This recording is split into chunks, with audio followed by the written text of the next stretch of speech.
வருகை தந்திருக்கக்கூடிய ஊடக நண்பர்களுக்கு மனமார்ந்த வாழ்த்துக்களை சொல்லிக்கொண்டு சோஷியல் டெமோக்ராட்டிக் பார்ட்டி ஆஃப் இந்தியாவின் சார்பாக தேசம் முழுவதும் இன்றைய தினம் டிசம்பர் 6 பாசிச எதிர்ப்பு நாள், பாபரி பள்ளிவாசல் தகர்க்கப்பட்ட தினத்தை பாசிச எதிர்ப்பு நாள் என்று அடையாளப்படுத்தி கொண்டு 33 ஆண்டுகால அநீதிக்கு நீதி வேண்டி வக்பு மற்றும் வழிபாட்டு உரிமைகளை பாதுகாக்க வேண்டி அரசமைப்பு சட்டத்தை கையிலேந்தி இந்த மாபெரும் மக்கள் திரள் ஆர்ப்பாட்டத்தை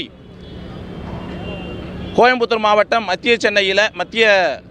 கோவை மத்திய மாவட்டத்தின் சார்பாக மாவட்டத்துடைய துணைத் தலைவர் மரியாதைக்குரிய சிவகுமார் அவர்களுடைய தலைமையில், மாவட்டத்துடைய தலைவர் மரியாதைக்குரிய இஷாக் அவர்களுடைய முன்னிலையில், வருகை தந்து பெரியார் திராவிட கழகத்துடைய பொதுச் செயலாளர் பெருமதிப்பிற்குரிய ஐயா கு ராமகிருஷ்ணன் அவர்களுடைய சிறப்புரையோடு இன்று ஆர்ப்பாட்டம் நடைபெற்று கொண்டிருக்கின்றது.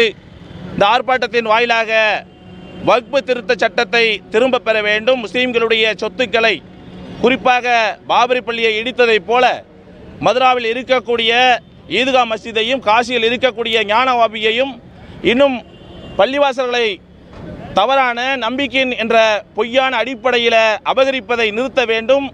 வக்பு திருத்த சட்டத்தின் மூலமாக முஸ்லீம்களுடைய வக்பு சொத்துக்களை அபகரிப்பதை, வக்பு திருத்த சட்டத்தை திரும்ப பெற்று உடனடியாக அந்த சட்டத்தை திரும்ப பெற வேண்டும் என்ற கோரிக்கையை முன்வைத்து இந்த ஆர்ப்பாட்டத்தை நடத்தி கொண்டிருக்கின்றோம்.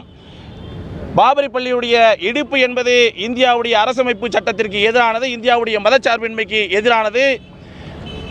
RSS எழுதி கொடுத்திருக்கக்கூடிய தீர்ப்பை வாசித்துவிட்டு ஒட்டுமொத்த இந்தியாவையும் தலைகுனிய வைத்திருக்கக்கூடிய அந்த தீர்ப்பை மாற்ற வேண்டும் என்ற அடிப்படையில் இந்த நீண்டகால போராட்டத்தை STB கட்சி முன்னெடுத்து சென்று கொண்டிருக்கின்றது.